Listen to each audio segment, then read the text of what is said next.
Papa, je vais demander au Père Noël de m'apporter une maman. Tu veux bien l'épouser ? A dit la petite fille en montrant le millionnaire sans savoir qu'elle écoutait. Et la réponse a tout changé. Avant de commencer, créons une vague de positivité. Écrivez un mot qui décrit comment vous vous sentez aujourd'hui. L'air de décembre, à l'intérieur du centre commercial Westfield Premium Mall, était imprégné d'une odeur de cannelle et de pain, mêlée aux notes subtiles d'un parfum coûteux qui flottait dans l'air depuis les boutiques haut de gamme. Les décorations de Noël scintillaient au-dessus de nos têtes, projetant des reflets dorés sur le sol en marbre poli que Michael Chen avait méticuleusement nettoyé pendant les 3 dernières heures. Son uniforme de concierge usé arborait le logo du centre commercial, légèrement décoloré par d'innombrables lavages, contrastant fortement avec les vêtements de marque portés par les clients qui le remarquaient à peine en passant à toute vitesse. « Papa, mes chaussures sont à nouveau trop petites », se plaignit doucement Emma Chen, 5 ans, en tirant sur la manche de son père. Ses boucles blondes rebondissaient tandis qu'elle sautillait sur un pied. Ses baskets d'occasion montraient des signes évidents d'usure au niveau des orteils. Les traits délicats qu'elle avait hérités de sa défunte mère lui donnaient l'air d'une poupée de porcelaine, mais ses yeux bleus brillants reflétaient une sagesse bien supérieure à son âge. Le cœur de Michael se serra lorsqu'il s'agenouilla à côté de sa fille, abandonnant momentanément son seau de nettoyeur. « Je sais, ma chérie. Vendredi prochain, quand je serai payé, on ira au magasin Discount et on t'en achètera des nouvelles, d'accord ?» Il essaya de ne pas laisser transparaître son inquiétude dans sa voix. Le loyer de décembre était déjà en retard et la facture d'électricité était arrivée avec un avis de paiement final. Mais Emma n'avait pas besoin de savoir tout ça. « On peut d'abord voir le Père Noël ?» demanda Emma, les yeux brillants lorsqu'elle aperçut la décoration de Noël élaborée dans le hall central du centre commercial. Un magnifique sapin de 6 mètres de haut dominait un enchanté paysage hivernal, avec des rennes animées et un trône où le Père Noël tenait sa cour. La file d'attente des enfants s'étirait autour des cordes de velours. Leurs parents consultaient leur téléphone et discutaient entre eux. Michael jeta un coup d'œil au localisateur de son supérieur sur son téléphone. Martinez était de l'autre côté du centre commercial. Il pouvait peut-être lui accorder 15 minutes. « D'accord, mais juste un petit moment. Papa doit bientôt retourner au boulot. » Le visage d'Emma s'illumina d'un sourire radieux qui rendit tous les sacrifices acceptables. Elle lui attrapa la main à 2 mains et le tira pratiquement vers la décoration. Alors qu'il s'approchait, Michael remarqua les parents en costume qui faisaient la queue, avocats, médecins, cadres, et prit conscience de son uniforme taché et du seau qu'il avait dû laisser derrière lui. « Regarde, papa, la barbe du Père Noël est si blanche et si douce !» s'exclama Emma en se mettant sur la pointe des pieds pour mieux voir. Plusieurs parents leur jetèrent un regard, certains avec sympathie, d'autres avec un mépris à peine dissimulé. Michael y était désormais habitué. Être un père célibataire travaillant comme concierge dans un centre commercial haut de gamme lui avait permis de développer une carapace contre les jugements. La file avançait lentement, ce qui donnait à Michael le temps de voir l'excitation de sa fille monter. Emma répétait ce qu'elle allait dire au Père Noël, en comptant sur ses doigts. « Je dois me souvenir de tout, » dit-elle sérieusement. « De nouvelles chaussures pour papa, parce que les siennes sont trouées. Un manteau chaud pour Madame Rodriguez, notre voisine, parce qu'elle a toujours froid. » Elle s'interrompit et se mordit la lèvre. « Et quoi, ma chérie ?» demanda gentiment Michael. Emma leva vers lui ses yeux d'un bleu incroyable. « Et je veux demander quelque chose de spécial, mais c'est un secret jusqu'à ce que je le dise au Père Noël. » Avant que Michael n'ait le temps de répondre, une agitation éclata près de l'entrée principale du centre commercial. Les portes automatiques s'ouvrirent et un petit groupe entra comme une force de la nature. Au centre se trouvait Victoria Sterling, même si Michael ne connaissait pas encore son nom. Il ne voyait qu'une femme remarquable vêtue d'un blazer bleu roi parfaitement taillé, qui coûtait probablement plus cher que ce qu'il gagnait en 3 mois. Ses cheveux noirs étaient coiffés en un élégant chignon, et elle se déplaçait avec l'assurance de quelqu'un qui possédait le monde, ou du moins une partie importante de celui-ci. « Faites place, s'il vous plaît », cria l'un de ses assistants, même si la foule s'écartait déjà instinctivement. À 27 ans, Victoria Sterling était la plus jeune PDG de l'histoire de la ville. Ayant hérité puis triplé l'empire immobilier de son père, elle était venue inspecter le centre commercial. Sa société venait d'acheter le bâtiment et elle aimait voir ses investissements de ses propres yeux. Emma regardait le cortège avec des yeux écarquillés. « Elle ressemble à une princesse, papa, » murmura-t-elle, « comme dans mes livres d'histoire. » Victoria s'arrêta près d'une bijouterie pour discuter de quelque chose avec son équipe. Son expression était concentrée, presque sévère, tandis qu'elle soulignait des problèmes avec la vitrine du magasin. Un assistant prenait frénétiquement des notes, tandis qu'un autre passait des coups de fil. Elle imposait le respect sans élever la voix. Chacun de ses gestes était précis et autoritaire. Pourquoi a-t-elle l'air triste ? Papa, demanda soudain Emma. Michael regarda à nouveau. Pour lui, Victoria Sterling n'avait pas l'air triste du tout. Elle avait l'air puissante, confiante, peut-être un peu intimidante. Mais Emma avait toujours été perspicace quant aux émotions des gens, voyant souvent des choses qui échappaient aux adultes. « Je ne sais pas, ma chérie. Peut-être qu'elle pense juste au boulot. » La file avançait et ils étaient presque arrivés au Père Noël. Emma devint silencieuse, ce qui était inhabituel pour sa fille habituellement bavarde. Elle jetait des coups d'œil à Victoria qui examinait maintenant la vitrine de Noël d'un œil critique. L'un de ses assistants lui expliquait quelque chose à propos des flux de fréquentation et des prévisions de vente saisonnières. Quand ce fut enfin le tour d'Emma, elle grimpa sur les genoux du Père Noël avec détermination. Le Père Noël du centre commercial, un vieil homme aimable au regard sincèrement chaleureux, lui sourit. « Et que voudrais-tu pour Noël, jeune fille ?» Emma prit une profonde inspiration. « J'ai une liste, dit-elle sérieusement, de nouvelles chaussures pour mon papa. Un manteau pour Madame Rodriguez. » Elle se retourna sur les genoux du Père Noël et regarda directement Victoria Sterling, qui passait justement à ce moment-là. Emma leva sa petite main et la désigna. « Et je veux qu'elle soit ma maman. » Les mots résonnèrent clairement, incitant plusieurs personnes à se retourner et à la regarder. Michael sentit son visage brûler de honte. « Emma, non !» commença-t-il en s'avançant pour récupérer sa fille. Mais Emma n'avait pas fini. Avec la détermination innocente que seule une enfant de 5 ans peut avoir, elle s'adressa directement à Victoria. « Papa, je demande au Père Noël de m'apporter une maman pour Noël. Tu veux bien l'épouser ?» Elle regarda Victoria avec des yeux pleins d'espoir. « Mon papa est vraiment gentil et il fait les meilleurs sandwichs au fromage fondu. Et il me lit des histoires tous les soirs, même quand il est fatigué. » Tout le monde semblait figé. Victoria Sterling s'arrêta net, son entourage se heurtant comme des dominos. Elle se retourna lentement, le visage impassible, observant la scène. La petite fille blonde assise sur les genoux du Père Noël, la pointant du doigt avec tant d'espoir, et le concierge mortifié dans son uniforme de travail, qui semblait vouloir disparaître sous le sol en marbre. « Emma, s'il te plaît, dit Michael, la voix tendue, dit-il. « Je suis vraiment désolé, ajouta-t-il en s'adressant à Victoria. Elle ne comprend pas, mais Victoria leva la main pour le faire taire. Elle fit un pas, puis un autre, jusqu'à se retrouver juste devant le trône du Père Noël. Ses talons hauts et chers claquaient sur le sol à chaque pas mesuré.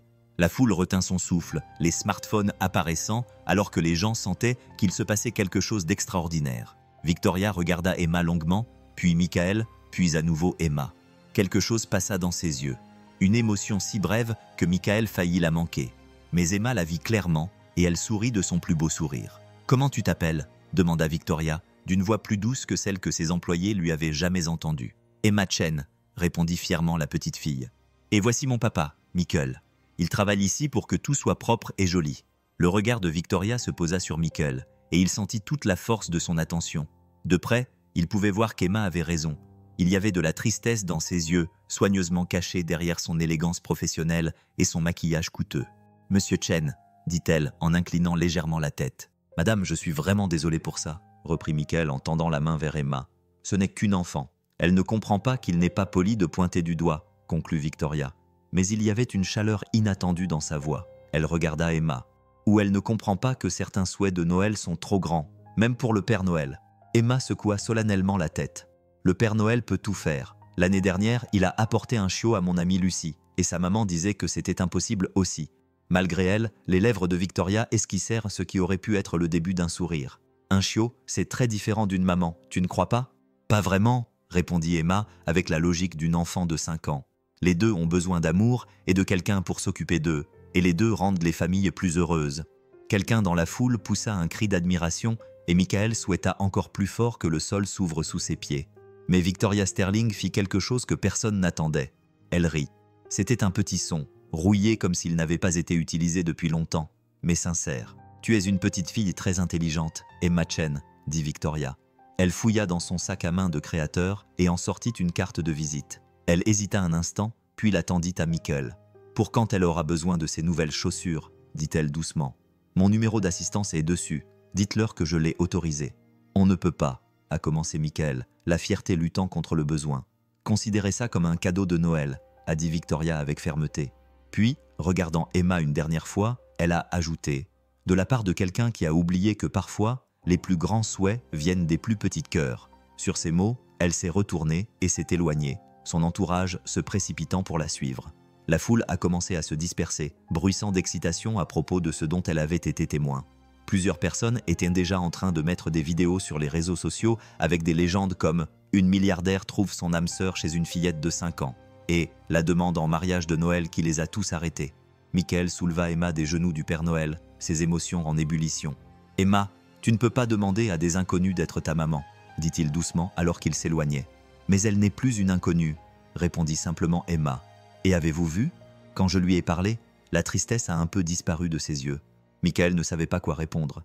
Il a mis la carte de visite dans sa poche. Il était sûr qu'il ne l'utiliserait jamais. Il ne pouvait pas accepter la charité, même si elle était offerte avec gentillesse. Il avait sa fierté, même s'il n'avait pas grand-chose d'autre. Alors qu'il retournait vers son seau à balai abandonné, Emma était inhabituellement silencieuse. Finalement, elle a de nouveau tiré sur sa manche. « Papa. »« Oui, ma chérie.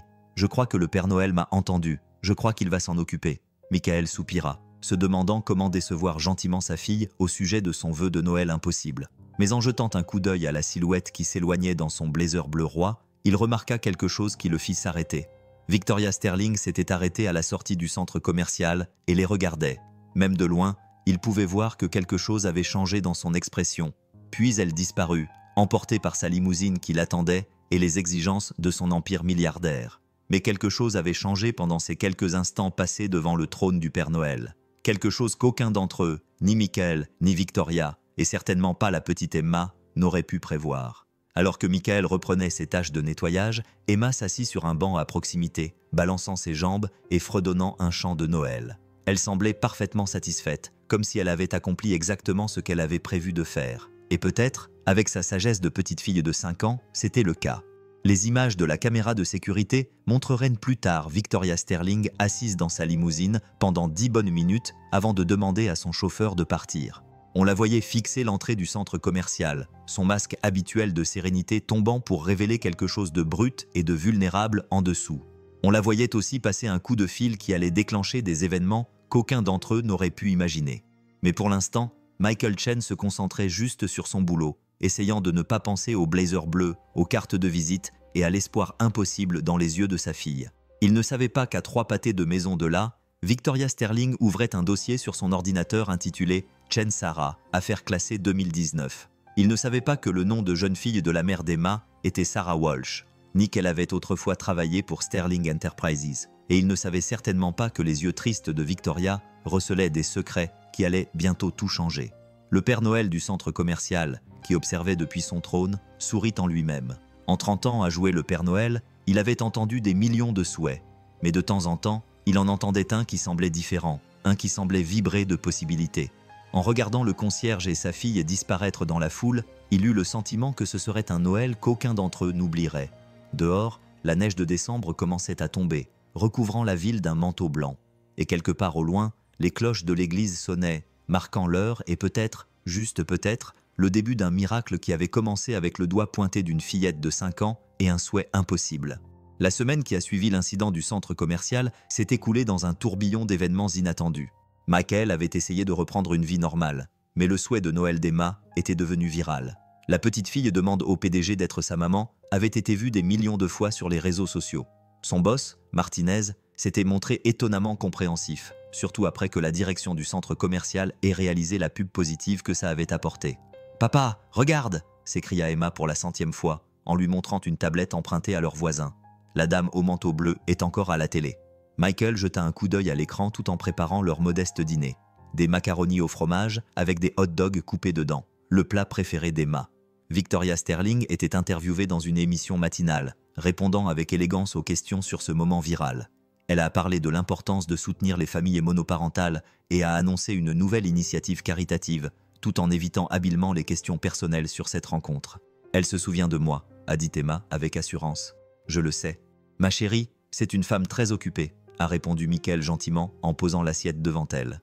Elle était juste gentille ce jour-là, mais même en disant ça, il tripota la carte de visite dans sa poche. Il avait eu l'intention de la jeter une 12aine de fois, mais quelque chose l'en avait toujours empêché. La fierté s'alliait à la praticité.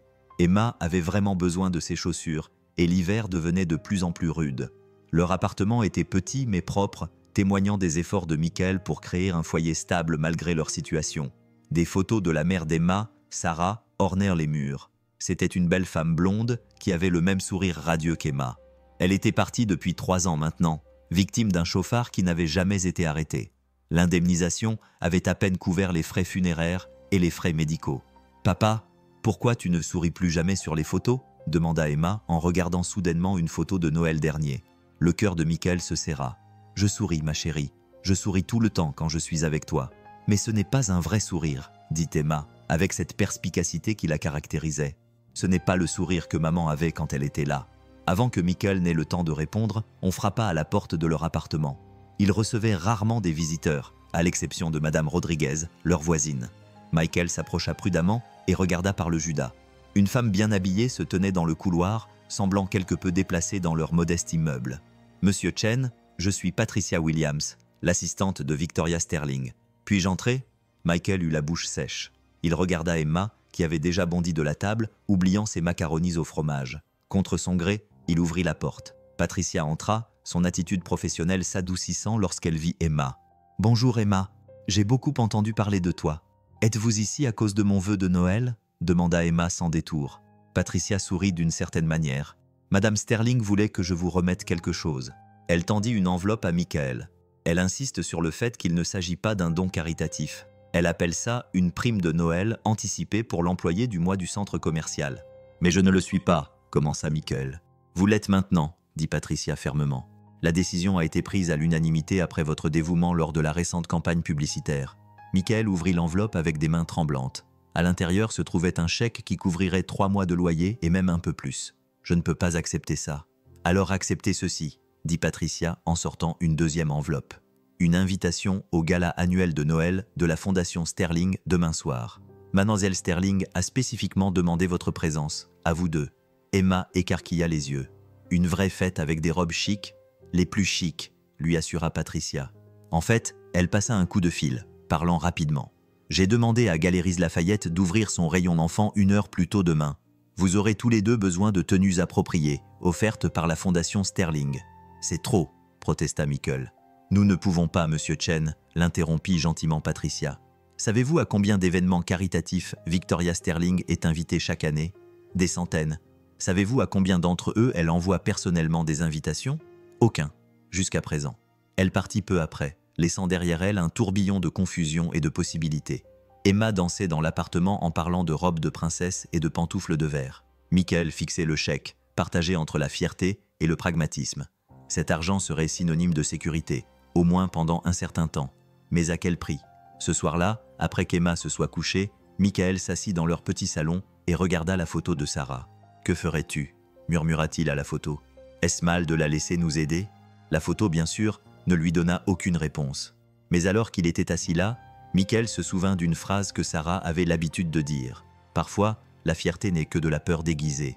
Elle avait toujours été la plus sage, celle qui voyait au-delà de son entêtement pour percevoir la peur qui se cachait derrière. Le lendemain matin, le jour se leva, clair et froid. Malgré ses réticences, Michael se retrouva chez Galeries Lafayette avec une Emma toute excitée.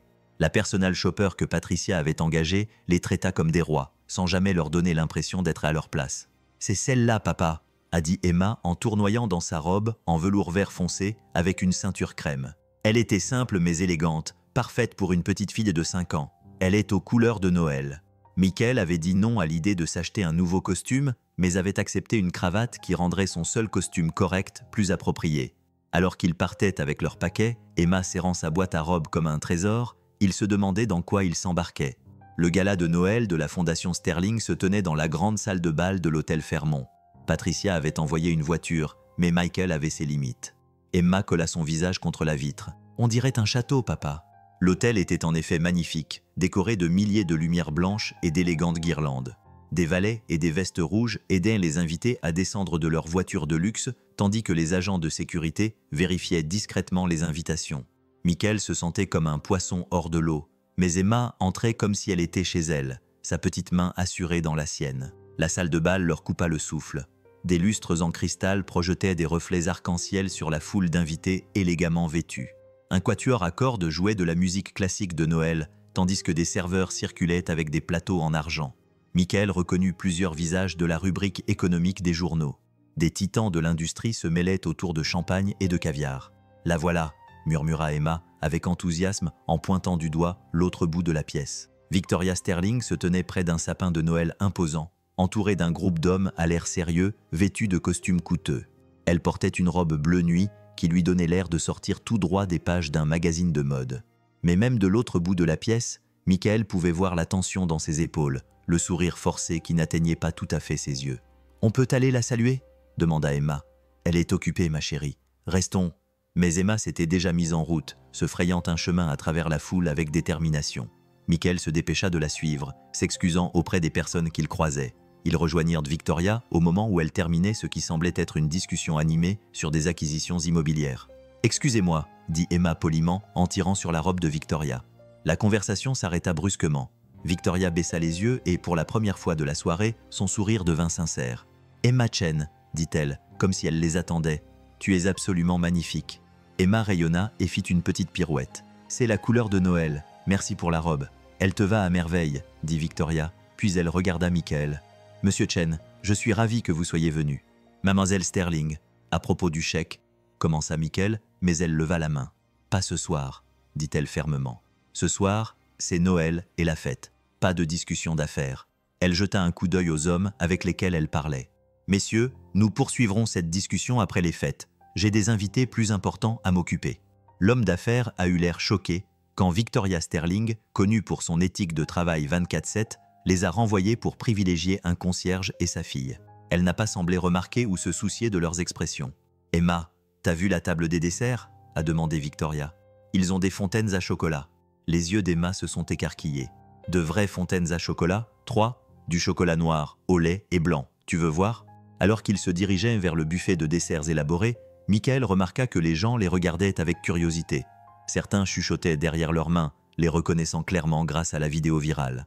Mais Victoria se fraya un chemin à travers la foule comme si elle ne remarquait rien, entièrement concentrée sur les bavardages enthousiastes d'Emma à propos du chocolat et des biscuits de Noël. « Pourquoi nous as-tu vraiment invités ?» demanda Michael à voix basse pendant qu'Emma était distraite par une tour de macarons. Victoria resta silencieuse un instant, observant Emma choisir soigneusement ses friandises. « Saviez-vous que lorsque j'avais 7 ans, ma mère est morte dans un accident de voiture ?» finit-elle par dire. « Mon père s'est plongé dans le travail pour bâtir son empire. J'ai passé tous les Noëls suivants dans des salles de bal d'hôtel comme celle-ci, entouré de centaines de personnes et complètement seul. » Michael eut la gorge serrée. « Je suis désolé. Je ne vous dis pas ça pour susciter votre sympathie. » Victoria continua. « Je te le dis parce que quand Emma m'a pointé du doigt dans ce centre commercial, quand elle a dit qu'elle pouvait voir, j'étais triste. Elle était la première personne en 20 ans à me voir vraiment. Pas la PDG, pas Aéris, pas l'Empire Sterling. Juste moi. » Emma revint avec une assiette sur laquelle les friandises étaient empilées de manière précaire. « Mademoiselle Victoria, vous voulez un cookie ? J'en ai pris un en plus. »« Merci Emma, » dit Victoria en acceptant un cookie aux pépites de chocolat avec une grâce surprenante. « Et s'il te plaît, appelle-moi juste Victoria. »« D'accord Victoria, » a dit Emma joyeusement. « Tu sais danser ? Il joue Jingle Bells et c'est ma chanson préférée. » Avant que l'un des deux adultes n'ait pu répondre, le groupe avait effectivement commencé à jouer une version jazz de Jingle Bells. Victoria a regardé Michael, une question tacite dans les yeux. Il a légèrement hoché la tête et elle a tendu la main à Emma. « M'accorderiez-vous cette danse, mademoiselle Chen ?» Emma gloussa et lui prit la main. Victoria la conduisit sur la piste de danse où elles rejoignirent d'autres couples. Mais au lieu d'une danse formelle, Victoria se contenta de tenir les mains d'Emma et de se balancer au rythme de la musique, laissant la petite fille tourner et rire. Les autres danseurs leur laissèrent de l'espace, beaucoup s'arrêtant pour les regarder avec le sourire. Michael se tenait au bord de la piste, le cœur battant la chamade en regardant sa fille danser avec l'une des femmes les plus puissantes de la ville. Victoria avait retiré ses talons de créateur pour être à la même hauteur qu'Emma, et son calme habituel avait laissé place à quelque chose de plus doux, de plus authentique. « Votre fille est spéciale », lui dit une voix à côté de lui. Une vieille dame portant des perles s'était approchée. « Je m'appelle Margaret Winters. Je connais Victoria depuis qu'elle est née. Je ne l'ai jamais vue comme ça. »« Comment ça ?» demanda Michael. « Heureuse ?» répondit simplement Margaret. « Vraiment heureuse. Pas comme d'habitude lors de ce genre d'événement. » À la fin de la chanson, Emma fit une révérence théâtrale, faisant rire Victoria. Un vrai rire qui transforma son visage. Elles revinrent vers Michael. Emma bavardait à propos des lumières qui tournaient. « Papa, tu devrais danser aussi » déclara Emma. « Victoria, tu veux bien danser avec mon papa ? C'est un bon danseur. Maman lui a appris. » Michael pâlit. « Emma, je ne pense pas... » « S'il te plaît, papa. » Les yeux d'Emma brillaient d'espoir. « Maman voudrait que tu danses. Elle disait toujours que la danse rendait tout meilleur. » Victoria les regarda tous les deux. consciente de l'importance du moment. « Seulement si ton père se sent à l'aise, dit-elle doucement. Michael croisa son regard et y vit de la compassion, pas de la pitié. Le groupe avait commencé à jouer « Have yourself a merry little Christmas », lentement et doucement. Contre son instinct, qui lui criait de s'enfuir, il lui tendit la main. « Une danse », dit-il doucement. Victoria posa sa main dans la sienne et ils se mirent à danser. Elle était étonnamment facile à danser, suivant ses mouvements sans essayer de les contrôler. Ils gardèrent une distance respectueuse, conscients qu'Emma les regardait depuis le bord de la piste avec Margaret. « Elle parle souvent de sa mère ?» demanda Victoria doucement. « Tous les jours », répondit Michael. « Elle se souvient plus que ce à quoi je m'attendrais pour quelqu'un qui a perdu sa mère à 2 ans. Les traumatismes ont tendance à cristalliser les souvenirs, dit Victoria. Sa voix trahissait une certaine compréhension personnelle, même chez les plus jeunes. Ils dansèrent dans un silence confortable pendant un moment avant que Victoria ne reprenne la parole. La carte de visite que je vous ai donnée, c'était sincère, sans condition, sans attente. Laissez-moi simplement vous aider. Pour Emma. Pourquoi ? Demanda Michael, sincèrement curieux. Pourquoi tu t'en soucies ? Victoria resta silencieuse si longtemps qu'il crut qu'elle ne répondrait pas. Puis, si doucement qu'il faillit ne pas l'entendre, elle dit « Parce que quelqu'un aurait dû s'en soucier il y a 20 ans, quand une autre petite fille montrait du doigt des inconnus, en rêvant d'une famille qui ne soit pas brisée. » La chanson se termina avant que Michael n'ait pu répondre. Ils se séparèrent et il vit des larmes perler au coin des yeux de Victoria, malgré son expression calme. Emma accourut immédiatement et leur prit les mains à tous les deux. « C'était parfait, » dit-elle, « tout comme dans mon rêve. »« Ton rêve ?» demanda Victoria en clignant des yeux pour chasser ses larmes. Emma acquiesça solennellement. « Je rêve parfois de Noël. Et dans mon rêve, toi et papa dansiez et tout le monde souriait et la tristesse avait disparu des yeux de chacun. » Michael et Victoria échangèrent un regard par-dessus la tête d'Emma, tous deux frappés par les paroles de l'enfant. Le moment fut interrompu par l'arrivée de Patricia, l'air désolé. « Mademoiselle Sterling, le maire vous demande, et le conseil d'administration de la fondation souhaite discuter. Dites-leur que j'arrive tout de suite, » dit Victoria, sans quitter Emma des yeux. Elle s'agenouilla pour se mettre à la hauteur de la petite fille. « Emma, merci pour la danse, pour le biscuit et pour m'avoir vue. » Emma jeta ses bras autour du cou de Victoria dans une étreinte inattendue. Victoria se figea un instant, puis lui rendit lentement son étreinte, fermant les yeux comme pour savourer quelque chose de précieux. « On se reverra ?» demanda Emma en s'écartant. Victoria regarda Michael, cherchant sa permission. Il se surprit à hocher la tête malgré toute logique. « Si ton père est d'accord, on pourrait peut-être déjeuner un jour quelque part où le macaroni au fromage est meilleur que dans les hôtels. »« Papa fait le meilleur macaroni au fromage », l'informa Emma avec sérieux, avec des morceaux de hot-dog dedans. « Ça a l'air d'être un repas gastronomique », dit Victoria avec une sincérité totale. Elle se redressa en lissant sa robe. Patricia s'occupera de tout. Alors qu'elle s'éloignait pour vaquer à ses occupations, Emma glissa sa main dans celle de Michael. « Elle va devenir importante, papa. Je le sens. » Michael regarda Victoria se frayer un chemin à travers la foule, remarquant à quel point ses épaules se crispaient à nouveau alors qu'elle endossait son rôle public. « Chérie, on doit être prudent. C'est une personne très occupée et importante. On ne peut pas s'attendre à... » « Je ne m'attends à rien. » Emma l'interrompit avec la sagesse d'une enfant de 5 ans. « Je sais juste qu'il y a une différence. » Ils restèrent encore 1 heure, Emma profitant des festivités tandis que Michael essayait d'assimiler les événements de la soirée. Alors qu'ils se préparaient à partir, Patricia apparut avec des sacs de cadeaux et une enveloppe. « De la part de Madame Sterling, » dit-elle en la tendant à Michael. « Elle vous demande de l'ouvrir à la maison. » Le trajet en taxi jusqu'à la maison fut silencieux. Emma luttait contre le sommeil dans sa robe de soirée. Michael la porta jusqu'à leur appartement, la mit en pyjama et l'aborda. Elle marmonna quelque chose à propos de fontaines de chocolat et de danse avant de s'endormir complètement. Ce n'est qu'à ce moment-là que Michael ouvrit l'enveloppe. À l'intérieur, il y avait une photo, une image de vidéosurveillance du centre commercial montrant le moment où Emma avait pointé Victoria du doigt, mais c'est la note qui fit trembler ses mains. « Monsieur Chen, la photo ci-jointe provient des images de vidéosurveillance du centre commercial. Lorsque je l'ai demandé, je m'attendais à voir ce que tout le monde avait vu. Un moment amusant, une erreur innocente d'enfant. Au lieu de cela, j'ai vu tout autre chose.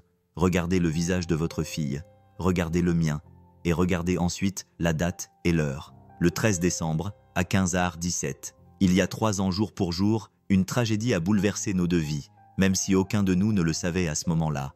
L'accident de votre femme n'était pas un hasard. Le conducteur qui l'a renversé s'enfuyait d'un chantier de Sterling Enterprises après une altercation avec la sécurité.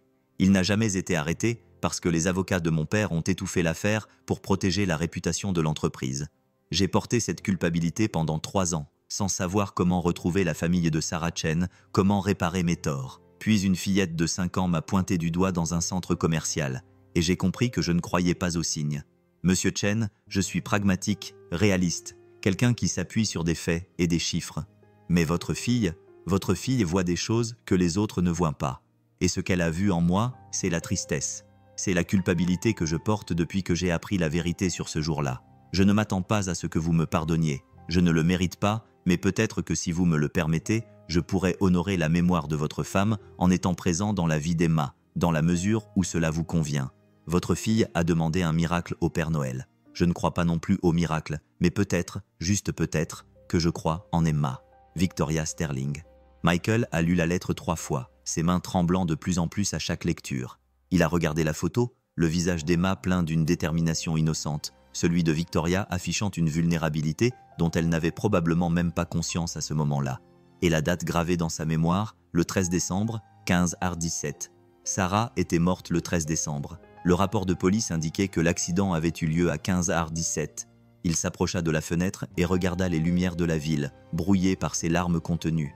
Comment était-ce possible? Comment Emma avait-elle pu savoir? Comment avait-elle pu désigner, dans un centre commercial bondé, la seule personne liée à leur perte? Dans sa chambre, Emma remua dans son sommeil. « Maman dit que tout va bien », marmonna-t-elle, encore endormie. Elle dit que la tristesse peut s'arrêter maintenant. Michael serra la lettre plus fort, les larmes coulant enfin. Dehors, la neige recommençait à recouvrir la ville, dissimulant la saleté et la douleur sous un manteau blanc immaculé. Et quelque part dans la ville, Victoria Sterling se tenait à sa propre fenêtre, espérant contre toute attente que le souhait de Noël d'une enfant de 5 ans puisse d'une manière ou d'une autre guérir des blessures qui s'étaient envenimées pendant 3 longues années. Le gardien de sécurité qui faisait sa ronde allait plus tard dire qu'il avait vu la PDG pleurer à sa fenêtre, ce qu'il n'avait jamais vu en 10 ans de service. Mais il allait aussi dire que, pour la première fois, ses larmes ne semblaient pas être des larmes de tristesse. Elles semblaient être des larmes d'espoir. 3 jours après le gala, Michael se retrouva à regarder la lettre de Victoria pour la 100e fois. Il avait à peine dormi, son esprit étant envahi de questions et de réflexions. Emma, quant à elle, était restée inhabituellement silencieuse, passant des heures à dessiner des images d'eux 3 ensemble, avec Sarah qui les observait toujours depuis un nuage au-dessus d'eux. « Madame Rodriguez, j'ai besoin d'un conseil », dit Michael, assis dans la cuisine de sa voisine pendant qu'Emma jouait avec le chat de la vieille dame. La veuve de 70 ans avait été leur pilier depuis la mort de Sarah, leur apportant à la fois des soins aux enfants et sa sagesse. « Miho, tu transportes cette lettre comme si elle allait exploser », fit remarquer Madame Rodriguez en lui servant un café fort. « Que te dit ton cœur ? Mon cœur est terrifié, admit Michael. Cette femme, son entreprise est responsable de la mort de Sarah. Comment puis-je la laisser approcher Emma ? Madame Rodriguez l'observa d'un regard entendu. Est-elle responsable ou est-elle une autre victime portant la culpabilité d'une chose qu'elle n'a pas faite ? Le conducteur était un criminel qui a fait un choix. Madame Rodriguez l'interrompit doucement. Cette femme ne connaissait pas ta Sarah. Elle l'a découvert après coup et porte ce poids depuis. Maintenant, demande-toi ce que Sarah aurait fait. Michael connut immédiatement la réponse. Sarah aurait pardonné. Sarah pardonnait toujours. C'était elle qui avait réconcilié sa famille avec celle de son mari. Elle voyait le bon côté de chacun. Elle aurait probablement déjà invité Victoria à dîner, dit-il avec un rire étouffé. Alors vous avez votre réponse, dit simplement Madame Rodriguez. Mais Michael, soyez prudent. Cette femme souffre elle aussi. Parfois, les personnes blessées ont autant besoin de guérir que de guérir les autres. Ce soir-là, alors que Michael préparait le dîner, son téléphone sonna. Numéro inconnu. Monsieur Chen, ici, Victoria Sterling. Sa voix était formelle, incertaine. Je voulais m'excuser pour la lettre. Il était inapproprié de vous imposer cette information lors d'un événement social. J'aurais dû. Voulez-vous venir dîner ? Michael l'interrompit, se surprenant lui-même. Silence, puis une voix à peine audible. Quel dîner ? Demain soir, à 18h. Emma m'a posé des questions sur vous, et apparemment, je fais les meilleurs macaronis au fromage du monde. Il lui donna leur adresse avant de perdre son sang-froid. Oui, merci. Dois-je apporter quelque chose ? Juste vous-même, dit Michael, puis il ajouta doucement.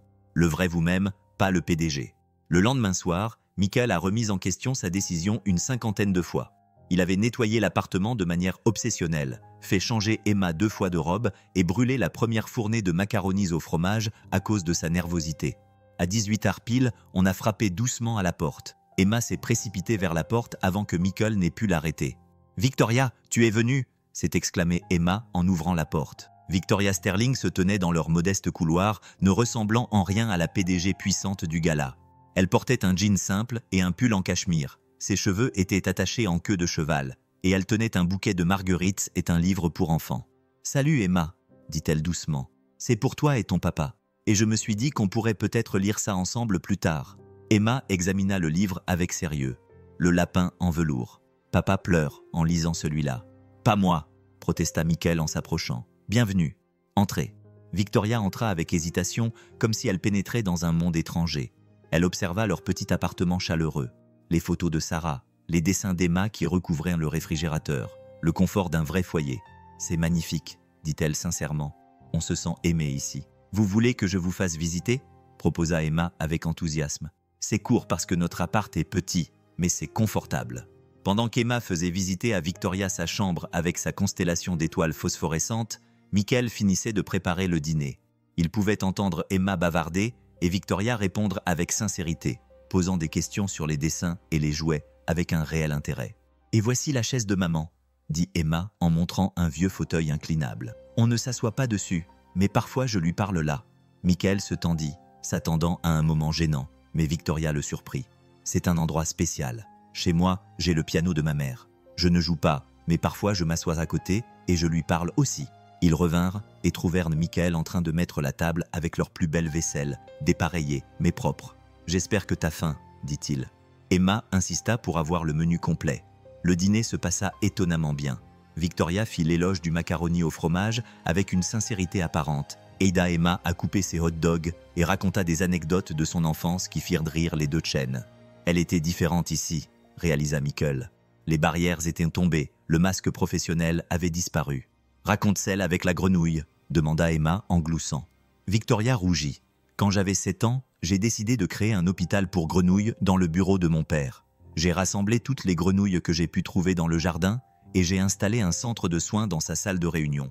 Il est revenu de son déjeuner et a trouvé 20 grenouilles qui sautillaient autour de ces importants documents de fusion. « Qu'est-ce qu'il a fait ?» demanda Michael, fasciné par cet aperçu de son passé. « Il m'a aidé à toutes les attraper, puis m'a conduite à l'étang pour les relâcher. C'était la dernière fois que je me souviens l'avoir vu jouer avec moi. » Elle s'interrompit, la tristesse revenant. Emma tendit la main et tapota celle de Victoria. « C'est normal d'être triste parfois. Papa dit que la tristesse rend le bonheur encore plus spécial. » Après le dîner, ils se sont installés dans le petit salon. Emma s'est blottie entre les adultes pendant que Victoria lisait Le lapin de velours. Sa voix prenait différents accents.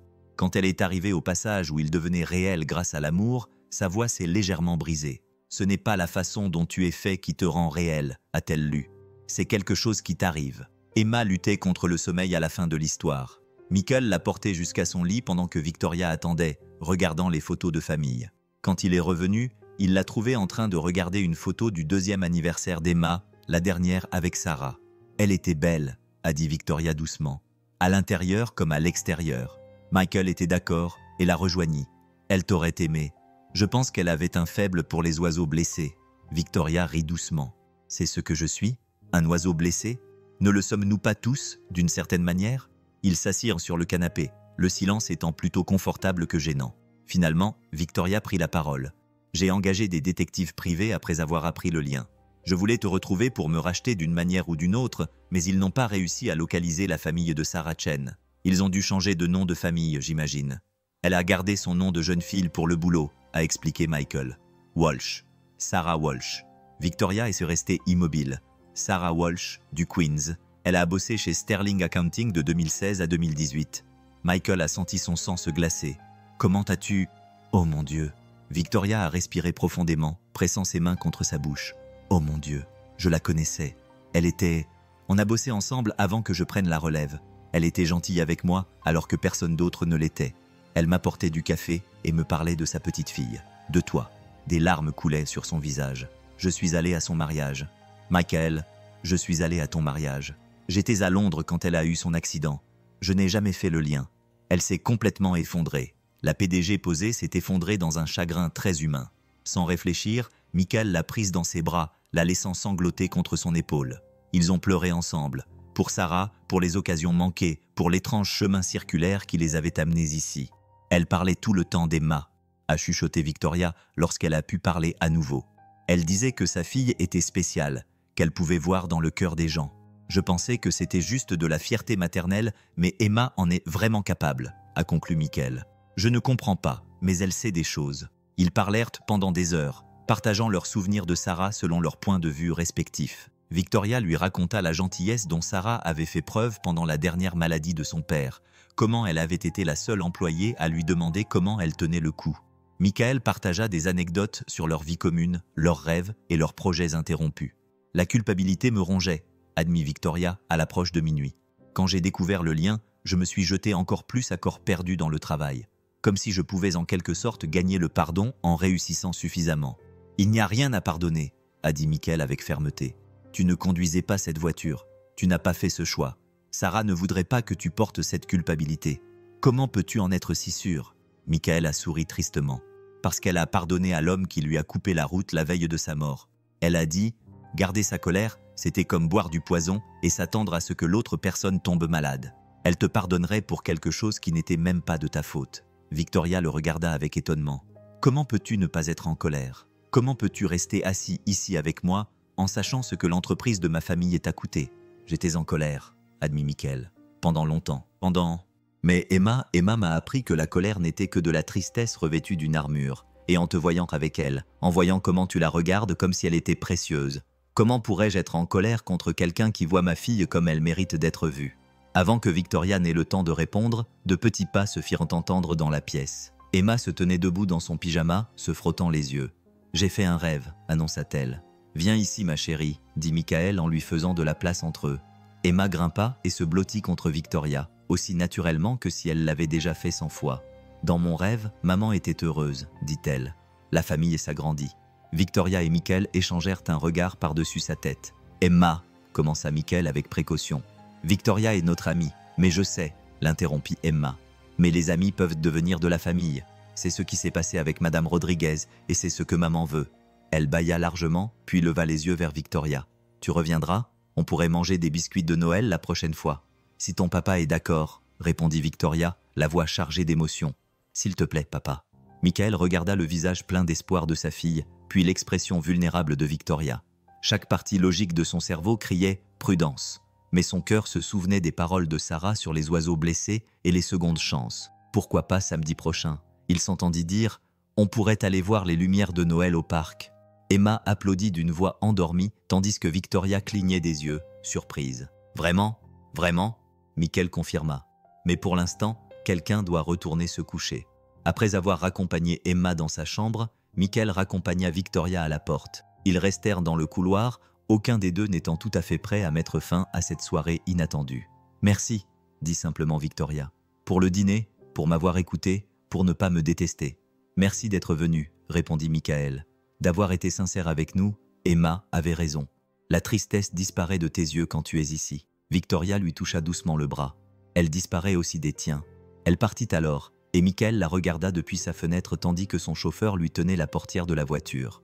Mais avant de monter, elle leva les yeux vers leur immeuble, cherchant sa fenêtre. Elle fit un petit signe de la main, un geste qui semblait pourtant monumental. À l'intérieur, Michael alla voir Emma une dernière fois. Elle dormait paisiblement, un sourire aux lèvres. Sur sa table de chevet, elle avait posé le livre que Victoria avait apporté à côté d'une photo de Sarah. « Maman, Victoria et papa », marmonna-t-elle dans son sommeil. « Parfait. » Michael ne savait pas ce qu'était la perfection, mais pour la première fois en 3 ans, il se dit que peut-être, juste peut-être, des oiseaux blessés pouvaient réapprendre à voler ensemble. Dehors, la neige commençait à tomber, recouvrant la ville d'une nouvelle possibilité. Et quelque part dans son appartement terrasse, Victoria Sterling dressait une liste des plus belles illuminations de Noël de la ville, planifiant une soirée qui allait tout changer à nouveau. Les images de vidéosurveillance de l'immeuble cette nuit-là montreraient la voiture de Victoria restant garée dehors pendant 10 minutes supplémentaires avant de partir. Elle montrerait son chauffeur lui demandant si tout allait bien, et sa réponse. Tout commençait à aller bien, mais elle ne montrerait pas le SMS qu'elle avait envoyé à Patricia pour annuler tous ses rendez-vous du samedi dans un avenir proche, car certaines choses précieuses et inattendues étaient plus importantes que les empires bâtis sur la solitude. Dans son petit lit, Emma souriait dans son sommeil. Des rêves remplis de lumière de Noël et de rire dans un avenir qui commençait enfin à s'améliorer. Le samedi arriva avec une nouvelle chute de neige qui transforma la ville en un véritable paradis hivernal. Michael se tenait devant le miroir de sa chambre, ajustant son col pour la 5e fois. C'était juste une sortie pour voir les lumières, se disait-il. Juste des amis qui passaient du temps ensemble. Le fait qu'il se soit fait couper les cheveux et qu'il porte sa plus belle chemise décontractée n'avait aucune importance. « Papa, tu es beau », annonça Emma depuis le seuil de la porte, déjà emmitouflée dans son manteau d'hiver. « Victoria te trouvera beau aussi. »« Ce n'est pas vrai, on est juste… » balbutia Michael. Mais Emma était déjà partie en sautillant, chantant une chanson inventée sur les lumières de Noël et les nouveaux amis. La sonnette retentit à 16 heures pile. Victoria se tenait là, vêtue d'un manteau en laine rouge et d'un bonnet en tricot, plus jeune et plus détendue qu'il ne l'avait jamais vue. « Salut », dit-elle d'un ton presque timide. « J'ai apporté du chocolat chaud et des thermos », dit Patricia. « Il peut faire froid dans le parc. » « Patricia a l'air d'une femme intelligente », répondit Michael en aidant Emma à enfiler ses mitaines. « La plus intelligente, elle dirige pratiquement ma vie. » Victoria s'agenouilla pour se mettre à la hauteur d'Emma. « Prête pour l'aventure, mademoiselle Emma ?»« Prête. » Emma prit sans hésiter la main que Victoria lui tendait, puis attrapa celle de Michael de son autre main. Ils étaient maintenant reliés comme une chaîne. Ils marchèrent jusqu'au parc voisin, Emma entre eux, bavardant à propos de l'école, de ses amis et de la neige. D'autres familles passaient à côté d'eux, certaines jetant un second regard lorsqu'elles reconnaissaient Victoria, mais elles semblaient inconscientes de l'attention qu'on lui portait, entièrement concentrées sur les histoires d'Emma. Le parc s'était transformé en village de Noël, avec des milliers de lumières créant des tunnels de couleurs et des animations racontant des histoires de Noël. Emma avait les yeux écarquillés d'émerveillement, et Michael se surprit à observer à la fois Emma et Victoria, qui semblaient tout aussi enchantées. « Je n'ai pas fait ça depuis que je suis petite », admit Victoria, alors qu'il s'arrêtait devant une animation de reines dansant. « Ma mère m'emmenait ici chaque année. Après sa mort, mon père a dit que c'était trop enfantin. »« Rien n'est trop enfantin à Noël », déclara Emma avec autorité. « C'est tout l'intérêt, n'est-ce pas, papa ?»« Tout à fait », acquiesça Michael, le cœur serré par la nostalgie dans la voix de Victoria. Ils déambulèrent parmi les décorations, Victoria soulevant Emma pour qu'elle voie mieux. Quand la foule se rassembla, elle leur acheta à tous des marrons grillés à un vendeur, riant quand Emma fit une grimace en goûtant. « Il faut s'y habituer », dit-elle en faisant une grimace similaire. « Tu ferais peut-être mieux de t'en tenir au chocolat chaud. » Alors qu'elles étaient assises sur un banc, partageant le thermos de cacao, Emma demanda soudain « Victoria, pourquoi tu n'as pas de famille ?»« Emma, » avertit Michael. Mais Victoria secoua la tête. « Ça va, j'ai une famille, » dit Emma. « Mais elle est toute petite. Mon père est décédé il y a 5 ans, et je n'ai ni frère ni sœur. Mais j'ai Patricia, qui s'occupe de moi comme une mère. Et Margaret, que tu as rencontrée à la fête. Elle est comme une grand-mère pour moi. Mais je n'ai personne avec qui regarder les lumières de Noël, » dit Emma d'un ton solennel. Victoria lui sourit tendrement. « Pas jusqu'à présent, » dit Emma en rayonnant de joie, malgré sa moustache en chocolat. « Tant mieux. Tout le monde a besoin de lumière de Noël, les amis. » Ils ont continué à travers le parc en jouant à un jeu où chacun devait trouver sa lumière préférée dans chaque décoration. Emma choisissait toujours la plus brillante, Michael la plus originale, et Victoria les a surpris en choisissant systématiquement les décorations les plus petites et les plus négligées. « Pourquoi celle-là » a demandé Michael lorsqu'elle a pointé du doigt une petite étoile bleue presque cachée derrière des ornements plus grands. « Parce que quelqu'un a pris le temps de la mettre là, même en sachant qu'elle ne serait peut-être pas vue, » a expliqué Victoria. « Les petites choses comptent aussi. » Emma acquiesça d'un air sage, comme papa qui laisse toujours une veilleuse allumée même si je n'ai plus peur du noir. C'est petit, mais important. Au fil de la soirée, Michael remarqua que Victoria se détendait de plus en plus. Elle riait librement aux blagues d'Emma, se joignait à ses chansons improvisées et accepta même de participer à une brève bataille de boules de neige qui les laissa tous essoufflés et couverts de neige. « J'ai gagné », a dit Emma, même si c'était clairement celle qui avait lancé le moins de boules de neige. « C'est clairement la championne », a dit Victoria en enlevant la neige du bonnet d'Emma. On n'avait aucune chance. Ils se dirigeaient vers la sortie du parc quand Emma s'est soudainement arrêtée. « Regarde », a-t-elle dit en montrant une petite crèche à l'écart des décorations plus bruyantes et plus voyantes. Elle était simple, traditionnelle, avec une douce lumière dorée qui illuminait les personnages. « C'est magnifique », murmura Victoria. Emma s'approcha pour observer attentivement la scène. C'est l'enfant Jésus, Marie et Joseph. Eux aussi forment une famille. Même si Joseph n'était pas le vrai père de Jésus, il a choisi de l'être. Michael sentit son souffle se couper. Parfois, la sagesse de sa fille le bouleversait. Victoria était restée immobile à côté de lui. « Les familles peuvent prendre toutes sortes de formes », continua Emma en se tournant vers eux. Madame Rodriguez dit « C'est l'amour qui fait une famille, pas seulement le fait d'y être né. » Madame Rodriguez a l'air très sage, dit Victoria doucement. « Elle l'est. Tu devrais la rencontrer. Elle fait les meilleures empanadas et elle raconte des histoires sur son enfance à Porto Rico. » Et Emma bâilla énormément au milieu de la phrase. « Quelqu'un commence à être fatigué, » remarqua Michael. « On devrait rentrer à la maison. » Pendant qu'ils rentraient, Emma perdait de son énergie. Quand ils arrivèrent à leur immeuble, elle traînait les pieds. Sans hésiter, Victoria la prit dans ses bras et la porta jusqu'au dernier pâté de maison. Emma posa sa tête sur l'épaule de Victoria et Michael l'entendit murmurer « Tu sens comme le parfum de maman ». Les yeux de Victoria croisèrent ceux de Michael, surpris. « C'est du jasmin.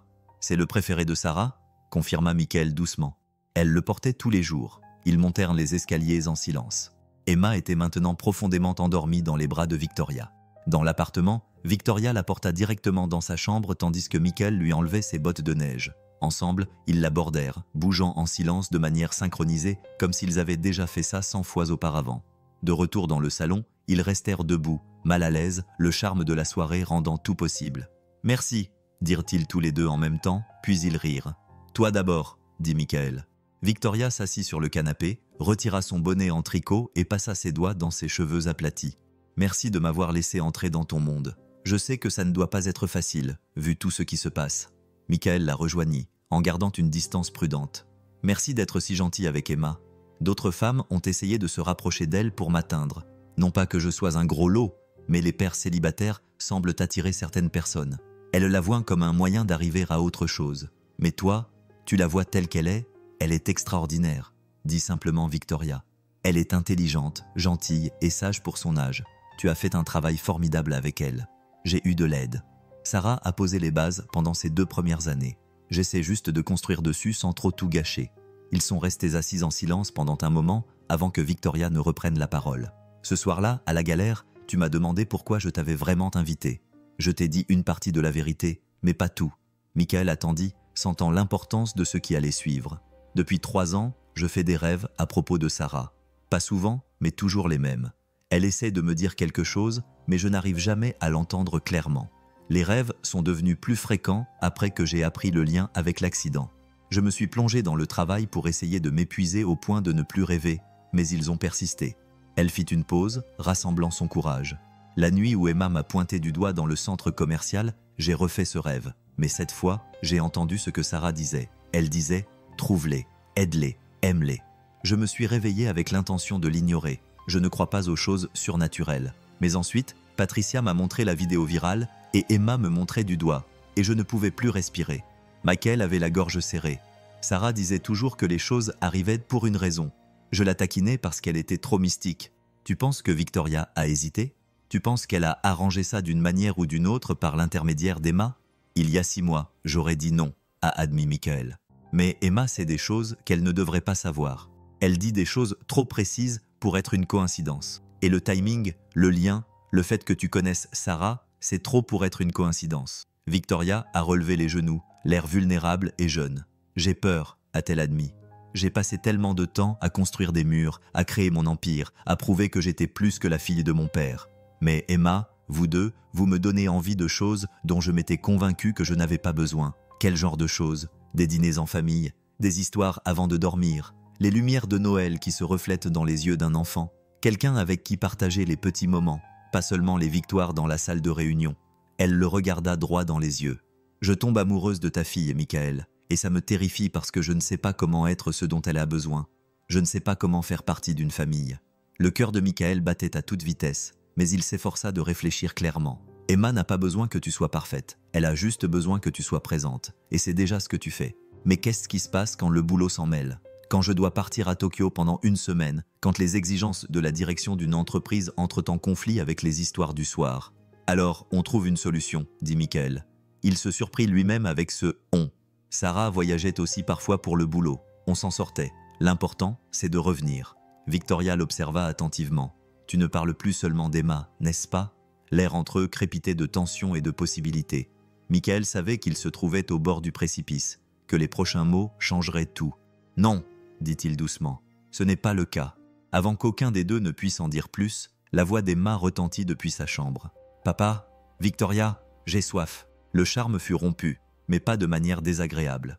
Ils se levèrent tous les deux, Michael allant chercher de l'eau. Pendant que Victoria allait voir Emma, il les trouva dans la chambre d'Emma. Victoria était assise sur le bord du lit tandis qu'Emma lui montrait les étoiles phosphorescentes sur son plafond. « Maman et moi les avons mises là », expliqua Emma. « Tu vois, ça, c'est la grande ours. Et ça, c'est Orion. Elles sont magnifiques, dit Victoria. C'est comme si tout l'univers veillait sur toi. » Emma but son eau, puis regarda les deux adultes. « Tu restes pour Noël ?» demanda-t-elle directement à Victoria. « Noël est encore dans 2 semaines, ma chérie, » répondit gentiment Michael. « Je sais, mais je veux savoir si Victoria sera là pour les biscuits et les cadeaux à l'église si elle le souhaite. » Emma avait l'air sérieuse. « C'est important. » Victoria regarda Michael, désemparé. Il prit une décision qui aurait semblé impossible quelques semaines auparavant. Si Victoria n'a pas d'autre projet, elle est la bienvenue pour passer Noël avec nous. « Vraiment ?» demandèrent Victoria et Emma en même temps, avec le même regard plein d'espoir. « Vraiment ?» confirma Michael. « Mais pour l'instant, quelqu'un doit se rendormir. » Emma se cala contre ses oreillers, mais attrapa la main de Victoria. « Promets-moi que tu reviendras. »« Je te le promets, » dit Victoria avec sérieux. « Je te le jure. Ça te va ?» Emma ferma les yeux. Victoria commença à se lever, mais Emma murmura « Tu sais chanter ?» Maman chantait Douce Nuit quand je n'arrivais pas à dormir. Victoria eut l'air paniqué. « Je ne chante pas très bien, s'il te plaît. » Et c'est ainsi que Victoria Sterling, PDG d'un empire valant des milliards de dollars, chanta « Douce Nuit » d'une voix douce et hésitante, mais pleine de tendresse. Au deuxième couplet, Michael se joignit à elle, leurs voix se mêlant dans la pièce silencieuse. Emma sourit sans ouvrir les yeux, sa respiration se stabilisant. Ils sortirent ensemble sur la pointe des pieds, fermant doucement la porte. Dans le couloir, ils se tinrent près l'un de l'autre, chuchotant pour ne pas réveiller Emma. « Tu as une belle voix, » dit Michael. « Menteur, mais merci. » Victoria sourit, puis redevint sérieuse. « Michael, je veux que tu saches que je ne voudrais jamais remplacer Sarah. Ni dans ton cœur, ni dans celui d'Emma. Je voudrais juste peut-être ajouter quelque chose à ce que tu as, pas remplacer ce que tu as perdu. » Michael sentit les larmes lui monter aux yeux. Sarah aurait voulu qu'on soit heureux. Toi, moi et Emma. Emma t'a choisi. Dans un centre commercial bondé, elle t'a choisi. Ça doit vouloir dire quelque chose. Ça veut tout dire, murmura Victoria. Cette fois, alors que le moment s'étirait entre eux, Michael ne réfléchit pas. Il se pencha lentement, lui laissant le temps de s'écarter. Elle ne l'a pas fait. Leurs lèvres se sont doucement rencontrées. Un baiser plein de promesses et de possibilités, et l'espoir que les cœurs brisés pouvaient effectivement se réparer. Quand ils se sont séparés, les yeux de Victoria brillaient de larmes retenues. « Je devrais y aller, mais est-ce que je peux vous voir demain, vous deux? On pourrait peut-être décorer un sapin de Noël. J'ai vu que vous n'en aviez pas encore, et je connais un endroit. »« On aimerait bien, » a dit Michael. Emma a demandé s'il y avait un sapin devant la porte. Victoria marqua une pause. Les rêves à propos de Sarah. « J'en ai fait un la nuit dernière, mais cette fois, elle souriait. Elle a dit « Merci de les avoir trouvés. » Puis elle a ajouté quelque chose d'autre. « Quoi ?» Elle a dit « Aime-les comme je les aime, ils sont à toi aussi maintenant. » La voix de Victoria se brisa légèrement. « Est-ce que c'est fou? Suis-je folle de penser qu'un rêve a une signification ?» Michael la serra dans ses bras. Il la sentait trembler contre lui. « Si tu es folle, alors on est tous fous ensemble, et c'est peut-être exactement ce dont on a besoin. » Après son départ, Michael resta debout dans son salon à regarder la photo de Sarah. « C'est toi qui as organisé ça ?» demanda-t-il à l'image souriante. « C'est toi qui nous l'as envoyée ?» La photo, bien sûr, ne répondit pas. Mais quelque part dans l'appartement, il entendit Emma chanter dans son sommeil. La même chanson inventée plus tôt, celle qui parlait des lumières de Noël et des nouveaux amis. Mais maintenant, avec une nouvelle phrase. « Maman a envoyé un ange vêtu de bleu, pas de blanc, pour nous aider à retrouver le chemin de la lumière. » Michael s'essuya les yeux et alla voir sa fille. Demain, ils choisiraient un sapin de Noël ensemble, tous les trois. Et peut-être, juste peut-être, que les oiseaux blessés apprenaient enfin à voler. Le marché de Noël était un chaos de famille, d'odeurs de pain frais et de musique festive. Victoria est arrivée en jean et bottes, ressemblant plus à une cliente comme les autres qu'à une PDG. Elle avait apporté du cidre chaud et des beignets, ce qui lui a valu l'approbation immédiate d'Emma. « Il nous faut un grand sapin », a annoncé Emma en tournant sur elle-même. « Si grand qu'il touche le plafond et qu'il y ait de la place pour l'ange au sommet. »« L'ange » demanda Victoria en rattrapant Emma qui tournait trop vite et trébuchait.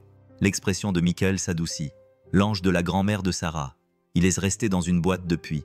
Il ne termina pas sa phrase, mais Victoria comprit. « Alors on a vraiment besoin du sapin parfait pour un ange aussi spécial », dit Victoria avec fermeté en prenant la main d'Emma. « Montre-nous le chemin, experte en sapin. » Ils ont parcouru les allées, Emma rejetant les sapins pour des raisons de plus en plus précises. Trop maigre, trop gros, pas assez de personnalité. Victoria a joué le jeu avec le plus grand sérieux, examinant les branches et les aiguilles comme si elle effectuait une inspection commerciale. « Et celui-là » a suggéré Michael en désignant un modeste sapin d'environ 2 mètres. Emma l'a examiné d'un œil critique, puis a secoué la tête. « Il est joli, papa, mais ce n'est pas celui-là. »« Comment sais-tu quand c'est le bon ?» demanda Victoria. « Je le sens, c'est tout, » répondit Emma avec assurance. « Comme j'ai su que c'était toi au centre commercial. » Les yeux de Victoria croisèrent ceux de Michael par-dessus la tête d'Emma. Il haussa les épaules, un petit sourire aux lèvres. Ils avaient appris à ne pas remettre en question la certitude d'Emma.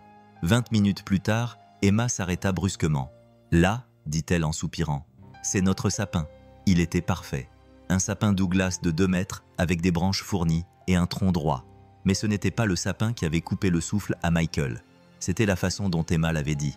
Notre, il est magnifique. » Victoria était d'accord. « Qu'en penses-tu, Michael ?»« Je pense qu'Emma a trouvé notre sapin, dit-il, le pronom lui semblant désormais naturel. » Pendant que les employés du magasin préparaient le sapin, Victoria prit Michael à part. « Je dois te dire quelque chose. Hier, après être parti, j'ai fait quelque chose d'impulsif. » Michael sentit son estomac se nouer. « Quel genre de chose ?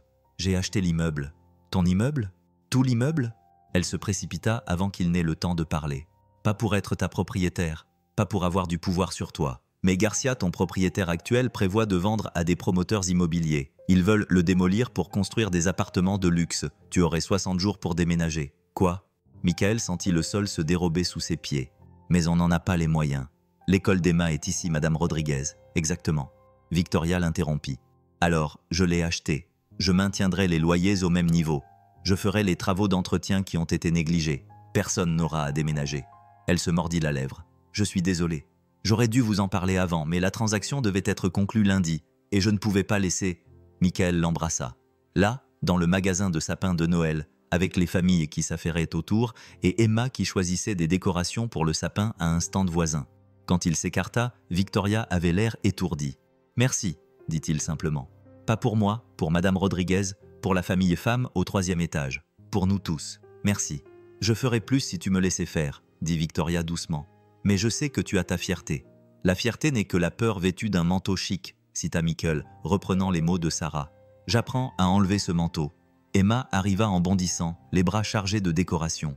Regarde, j'ai trouvé celles qui sont parfaites. Parfaites. On peut toutes les prendre ? Toutes ? Michael regarda la collection. Au moins 20 décorations, allant de l'élégant au ridicule. On a un grand sapin, a raisonné Emma. Il a besoin de beaucoup d'amis pour lui tenir compagnie. Victoria a ri. Difficile de contester cette logique. On va tous les prendre. De retour à l'appartement, ils ont dû relever le défi de monter le sapin à l'étage. Il a fallu les 3 plus monsieur-femme, qui habitaient en bas de l'escalier, pour le manœuvrer dans la cage d'escalier étroite. Madame Rodriguez est apparue avec des biscuits et des conseils, et est restée pour regarder la décoration. « Miha, tu rayonnes !» a-t-elle dit doucement à Victoria, pendant que Michael et Emma installaient les lumières. « Cette famille fait ressortir ta lumière. Je ne peux pas les revendiquer comme miens, » a dit Victoria avec nostalgie.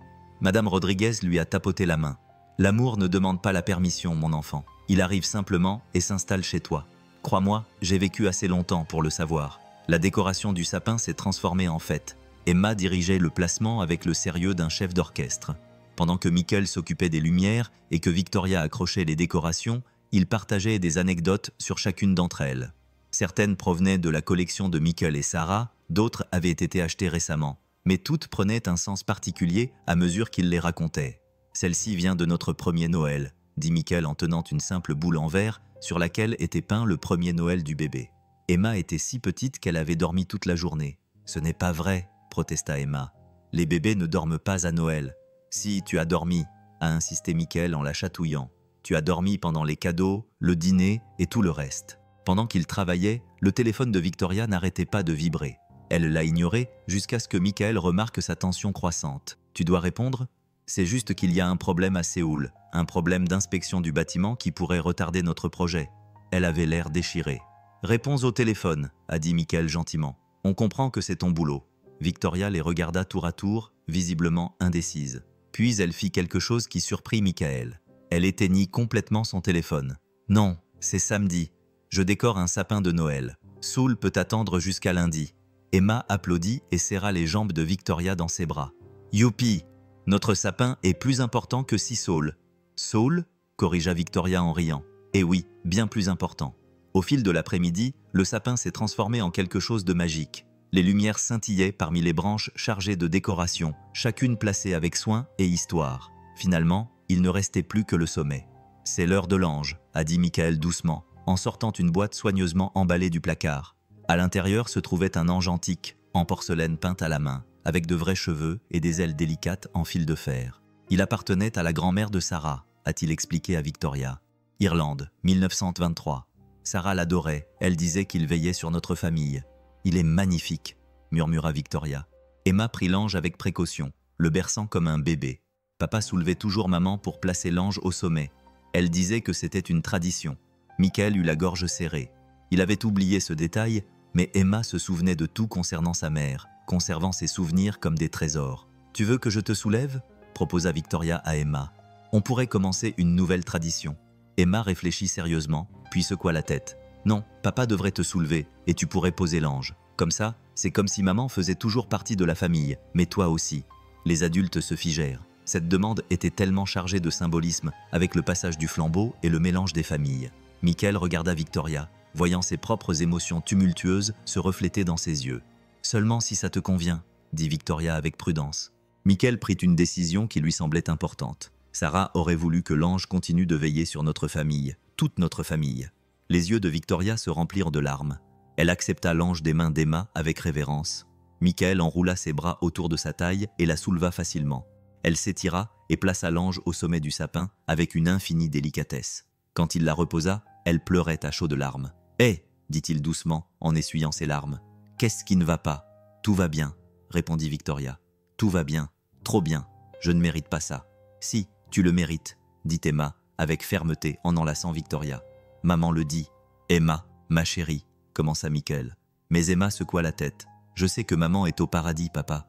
Je ne suis pas confuse, mais parfois, je l'entends encore ici. » Elle tapota son cœur et elle dit « Victoria est avec nous. C'est pour ça que l'ange a l'air heureux maintenant. » Ils levèrent tous les yeux vers l'ange, qui semblait briller dans les lumières du sapin, et c'était peut-être leur imagination, mais le visage peint semblait avoir une expression plus paisible que celle dont Michael se souvenait. Madame Rodriguez fit le signe de croix. « De la bouche des enfants », murmura-t-elle. Sarah avait toujours su faire connaître ses souhaits. Ils commandèrent des pizzas pour le dîner et mangèrent autour de la table basse afin de pouvoir admirer leur sapin. Emma s'endormit contre l'épaule de Victoria à la moitié de sa deuxième part, épuisée par l'excitation de la journée. « Je vais la mettre au lit », dit Michael en se levant. « Laisse-moi faire », demanda Victoria avec espoir. « Si ça ne te dérange pas, bien sûr », répondit Michael en observant Victoria soulever Emma avec précaution, la portant avec la même tendresse qu'elle avait montrée lors du gala. Il la suivit et observa depuis le seuil de la porte Victoria border Emma, lisser ses cheveux et ajuster sa couverture. « Je t'aime », marmonna Emma, presque endormie. Victoria se figea, puis murmura « Je t'aime aussi, ma petite puce ». De retour dans le salon, elle s'effondra sur le canapé, submergée par l'émotion. Elle a dit qu'elle m'aimait. « C'est vrai », confirma Michael en s'asseyant à côté d'elle. Emma ne dit pas des choses qu'elle ne pense pas. Comment peut-elle déjà m'aimer? Ça ne fait que 2 semaines depuis le centre commercial. Michael y réfléchit. Le temps fonctionne différemment pour les enfants et Emma. Emma semble fonctionner sur une longueur d'onde complètement différente. Elle t'a aimé dès le premier instant. Je pense que nous autres avons juste dû rattraper notre retard. Victoria s'appuya contre son épaule, s'adaptant parfaitement à son côté. Je l'aime aussi tellement que ça me fait peur. Et toi, dit-elle avant de s'interrompre. Et moi, l'encouragea gentiment Michael. Victoria se redressa et se tourna vers lui. Michael, je dois être honnête. Je suis en train de tomber amoureuse de toi aussi. Pas à cause d'Emma, pas à cause d'une tentative maladroite d'expier le passé, mais parce que tu es gentil et fort, que tu me fais rire, que tu me vois vraiment, pas seulement la PDG ou le nom Sterling. Le cœur de Michael battait à tout rompre. Victoria, je sais que c'est rapide, se précipita-t-elle. Je sais qu'on devrait être prudent, prendre notre temps, pour le bien d'Emma. Mais j'ai passé toute ma vie d'adulte à être prudente, à mesurer chaque décision en fonction des marges bénéficiaires et des projections du marché. Pour une fois, je veux suivre mon cœur plutôt que ma tête. Et mon cœur me dit... Michael l'embrassa, mettant dans ce baiser 3 ans de solitude et 2 semaines d'espoir. Lorsqu'ils se séparèrent, ils étaient tous deux à bout de souffle. « Je t'aime aussi », dit-il simplement. « Mon Dieu, aide-moi, je t'aime aussi. » Mais Victoria, on doit être sûr. Emma a déjà perdu une mère. Je ne peux pas la laisser en perdre une autre. Ça n'arrivera pas, dit Victoria avec férocité. Je te promets, Michael, que je ne vais nulle part. J'ai passé 27 ans à bâtir un empire en pensant que c'était ma raison d'être.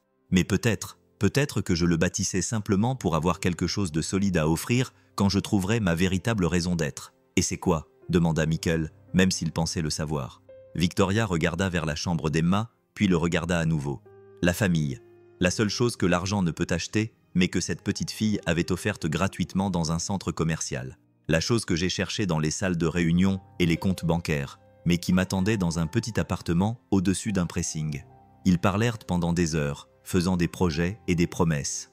Victoria réduirait ses déplacements, déléguerait davantage. Michael la laisserait l'aider financièrement, non pas par charité, mais dans le cadre d'un partenariat.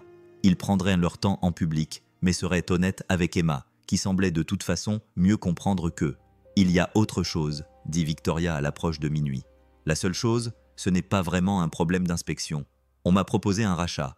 Une entreprise coréenne veut acheter toute ma division asiatique pour 3 fois sa valeur. C'est énorme, dit Michael, essayant de se faire une idée des chiffres que cela impliquait. Oui, ça me rendrait assez riche pour ne plus jamais avoir à travailler, pour simplement être. C'est ce que tu veux? Victoria regarda leur sapin et l'ange qui le surveillait sereinement du haut. Avant, je pensais que je voulais conquérir le monde. Maintenant, je pense que je veux juste décorer des sapins de Noël, aider à faire les devoirs et apprendre à faire des macaronis au fromage aussi bons que les tiens. Tu veux abandonner ton empire? Non, répondit Victoria d'un air pensif. Je veux le transformer. Créer quelque chose qui ait plus d'importance que les marges bénéficiaires. Peut-être une fondation qui aide vraiment les parents célibataires ou des logements abordables qui soient réellement abordables. Quelque chose dont Emma serait fière. Michael la serra contre lui. « Sarah t'aurait adoré », lui dit-il dans les cheveux. Elle disait toujours que les meilleures personnes étaient celles qui avaient appris à voir au-delà d'elles-mêmes. Ils avaient dû s'assoupir, car l'instant d'après, de petites mains le secouaient pour le réveiller. La lumière de l'aube filtrait à travers les fenêtres, faisant scintiller le sapin. « C'est le matin », annonça Emma. « Et vous êtes tous les deux là, c'est le plus beau jour de ma vie. » Victoria remua contre son épaule, clignant des yeux, confuse. Ses cheveux, d'habitude parfaits, étaient en bataille, son maquillage était étalé, et elle ne lui avait jamais paru aussi belle. « Bonjour, rayon de soleil », marmonna-t-elle à Emma. « Tu veux un petit déjeuner? Tu peux faire des pancakes ?» demanda Emma avec espoir. « Papa les brûle parfois. »« Je ne les brûle pas », protesta Michael. « Ils sont juste très dorés. » Victoria rit, remplissant l'appartement de chaleur. « Je fais d'excellents pancakes. Mon secret, c'est l'extrait de vanille dans la pâte. » Alors qu'ils se dirigeaient vers la cuisine, Emma entre eux, Michael aperçut l'ange sur le sapin. Pendant un instant, dans la lumière du matin, il aurait juré qu'il lui avait fait un clin d'œil. Mais c'était impossible. Les anges ne faisaient pas de clin d'œil. Puis, en regardant Victoria apprendre à Emma à retourner les crêpes tandis qu'elles riaient toutes les deux, il comprit que des choses impossibles arrivaient tout le temps. Il fallait juste être assez courageux pour les pointer du doigt dans un centre commercial bondé et faire un vœu. Le réveillon de Noël arriva avec une douceur qui ressemblait à une bénédiction. 2 semaines s'étaient écoulées depuis la décoration du sapin. 2 semaines pendant lesquelles Victoria s'était intégrée dans leur vie quotidienne. Elle avait tenu sa promesse, déléguant davantage, travaillant depuis l'appartement de Michael quand c'était possible, étant présente pour les histoires avant de se coucher, l'aide aux devoirs et tous les petits moments qui font une famille. Elle se tenait maintenant dans la cuisine de Michael, une fleur dans les cheveux et du glaçage sur la joue, aidant Emma à décorer des biscuits au sucre pour le Père Noël. « Il a besoin de biscuits supplémentaires cette année », expliqua Emma avec sérieux, ajoutant ce qui semblait être un pot entier de pépites à un biscuit. « Parce qu'il travaille très dur pour exaucer des vœux spéciaux. »« Oh, quels vœux spéciaux ?» demanda Victoria en croisant le regard de Michael avec un sourire. Emma se contenta de sourire mystérieusement. Des souhaits secrets, ceux qui prennent du temps à se réaliser. Ils avaient passé tout l'après-midi à cuisiner, l'appartement était chaud et embaumait la cannelle et la vanille. Madame Rodriguez s'était jointe à eux, enseignant à Victoria sa recette secrète tout en leur racontant des histoires de Noël tirées de son enfance à Porto Rico. « Mija, tu as apporté tellement de lumière dans cette maison », a dit Madame Rodriguez à Victoria à voix basse, pendant qu'Emma et Michael construisaient un présentoir élaboré pour les biscuits destinés au Père Noël. « Je n'avais pas vu Michael sourire comme ça depuis des années. Ils ont aussi illuminé ma vie », a répondu Victoria, la voix douce et émue. « J'avais un foyer. Ils en ont fait une vie. » À l'approche du soir, ils se sont emmitouflés pour assister à la messe de Noël dans l'église du quartier. Victoria était nerveuse à l'idée de rencontrer la communauté en tant que petite amie de Michael, sachant à quel point ils étaient protecteurs envers le jeune veuf et sa fille. Mais Emma a pris les choses en main et a présenté Victoria à tout le monde avec fierté. « Voici Victoria. Elle est à nous maintenant », disait-elle simplement, comme si cela expliquait tout. Et c'était peut-être le cas. La messe était magnifique, éclairée à la bougie et chaleureuse. Emma s'est assise entre eux, tenant leurs deux mains pendant 12 nuits. Quand le pasteur a parlé de l'amour qui vient sur terre de manière inattendue, des anges qui apparaissent sous des formes ordinaires, Victoria a serré fort la main de Michael. Après la messe, ils sont rentrés chez eux à pied sous une neige qui tombait doucement. Emma était assise sur les épaules de Michael, utilisant ses mitaines pour attraper les flocons de neige. Victoria marchait près d'eux, son bras enlacé dans celui de Michael. « C'est parfait », a soupiré Emma avec bonheur. « Tout est parfait ». De retour à la maison, ils se sont installés pour leur tradition de la veille de Noël. Emma a accroché sa chaussette et les 2 nouvelles que Victoria avait achetées pour Michael et elle-même.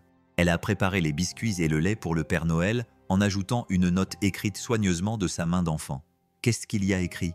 a demandé Victoria. « Merci de m'avoir écouté. J'ai été très sage. Je t'aime, Emma. » Emma s'arrêta. « Tu crois qu'il saura pour mon vœu spécial ? Je pense que le Père Noël sait tout ce qui est important, » dit Michael en la soulevant. « Maintenant, c'est l'heure d'aller au lit pour les petites filles qui veulent que le Père Noël vienne. Vous allez me border tous les deux ?» demanda Emma avec espoir. Ils avaient mis en place une routine au cours des 2 dernières semaines. Les 2 adultes bordaient Emma en se relayant pour lui raconter des histoires et lui chanter des chansons. Ce soir, Victoria lut, c'était la veille de Noël, tandis que Michael faisait toutes les voix.